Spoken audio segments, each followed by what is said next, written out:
इस वीडियो में हम रैंकिंग फैक्टर्स को मज़ीद डिटेल में देखेंगे कि किस किस तरह के रैंकिंग फैक्टर्स हैं। असल में रैंकिंग फैक्टर्स को मुख्तलिफ कैटेगरी में डिवाइड किया जाता है। उन कैटेगरी में एक कैटेगरी है ऑन पेज रैंकिंग फैक्टर्स, या उसको ऑन पेज एसईओ ऑप्टिमाइजेशन भी कह सकते हैं। एक कैटेगरी है ऑफ पेज ऑप्टिमाइजेशन, या उसको ऑफ पेज रैंकिंग फैक्टर्स भी आप कह सकते हैं। ऑन पेज रैंकिंग फैक्टर्स वो फैक्टर्स होते हैं जिसमें आपकी वेबसाइट के ऊपर जो जो आपने इंफॉर्मेशन क्रिएट की है, जो जो इंफॉर्मेशन आप कंट्रोल कर सकते हैं, वो उस पे कुछ भी करने को ऑन पेज फैक्टर्स में कहलाता है। सो फॉर एग्जांपल, आपने वेबसाइट बनाई, आप उसका टाइटल आप लिखेंगे तो वो ऑन पेज फैक्टर है। आप उसका कंटेंट लिखेंगे, आप उस कंटेंट में इमेज डालेंगे, आप उस कंटेंट को ऑप्टिमाइज करेंगे, उसकी लैंग्वेज ठीक करेंगे, उसका लेआउट ठीक करेंगे। ये सारे के सारे फैक्टर्स जो हैं ये ऑन पेज फैक्टर्स कहलाते हैं, क्योंकि ये आप अपनी वेबसाइट के ऊपर करते हैं। सो गूगल ऑन पेज फैक्टर्स को देखता है, लेकिन गूगल फिर ऑफ पेज फैक्टर्स को देखता है। ऑफ पेज का मतलब ये है कि वो फैक्टर्स जो ऑफ द पेज हैं। ऑफ द पेज मतलब जो आपके पेज पर नहीं है। अगर वो आपके पेज पर नहीं है तो इसका मतलब कि वो किसी और के पेज पर है। सो ऑफ पेज में बेसिकली हम इसको अगर अंडरस्टैंड करें तो ये नॉर्मली लिंक बिल्डिंग भी कहलाती है। सो गूगल में एसईओ करने के लिए दो इंपॉर्टेंट जो पहलू हैं, वो एक तो ऑन पेज है कि ऑन पेज मतलब आप अपनी वेबसाइट में जो जो करते हैं वो आप कर सकते हैं, लेकिन साथ फिर आप ऑफ पेज भी करते हैं। वो पहलू जो आप अपनी वेबसाइट पे नहीं करते बल्कि वो किसी की वेबसाइट में करते हैं, और किसी की वेबसाइट में करने से मुराद यही है कि वो आप वहाँ से लिंक्स लेते हैं। और इस लिंक्स लेने को लिंक बिल्डिंग भी कहा जाता है, और आम तौर पर ये समझा जाता है, इसकी कोई रेफरेंस ख़ास नहीं है, लेकिन नॉर्मली ये माना जाता है कि ऑन पेज ऑप्टिमाइजेशन का तकरीबन एसईओ के अंदर 30% रोल है, जबकि ऑफ पेज ऑप्टिमाइजेशन का इसमें 70% रोल है।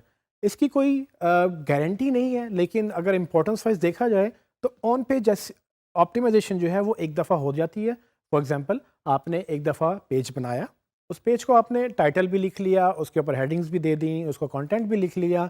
जब सब कुछ कर लिया, वो एक दफ़ा लिखा गया, उसके बाद आप उसको छोड़ देते हैं। लेकिन अब आपने इसको प्रमोट करना है, तो आप क्या करेंगे? आप हर रोज़, हर महीने, हर हफ्ते आप इसको दूसरी वेबसाइट्स पे जाकर, जहाँ पर लोग बात कर रहे हैं कि भाई हमें ये इन्फॉर्मेशन चाहिए, आप वहाँ पर अपना लिंक देते हैं कि भाई ये आपको इन्फॉर्मेशन चाहिए, ये मैंने इन्फॉर्मेशन लिखी हुई है, आप यहाँ से कनेक्ट कर सकते हैं।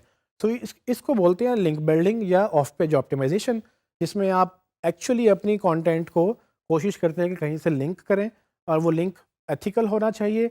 उसमें ये है कि अगर कोई इन्फॉर्मेशन मांग रहा है तो आप उसको लिंक दे दें, वो क्लिक करेगा, आपकी वेबसाइट पे आएगा, ट्रैफिक भी आएगी। लेकिन जब गूगल उस वेबसाइट को क्रॉल करेगा तो वो आपकी वेबसाइट पे भी आएगा। जैसे कि हमने बिहेवियर स्टडी किया कि गूगल कैसे वेबसाइट टू वेबसाइट या लिंक टू लिंक क्रॉल करता है इंफॉर्मेशन को।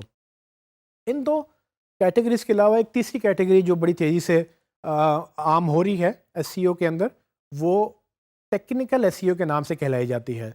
टेक्निकल एसईओ में बेसिकली क्या होता है कि टेक्निकल फैक्टर्स जो नॉर्मली आम मार्केटर नहीं कंट्रोल कर सकते, जिसके लिए डेवलपमेंट की ज़रूरत होती है या डेवलपर की ज़रूरत होती है, जिसके लिए सर्वर साइड पे या दूसरी चीज़ें जहाँ टेक्निकल इंफॉर्मेशन इन्वॉल्व हो जाती है, उसको टेक्निकल एसईओ का नाम दिया जाता है।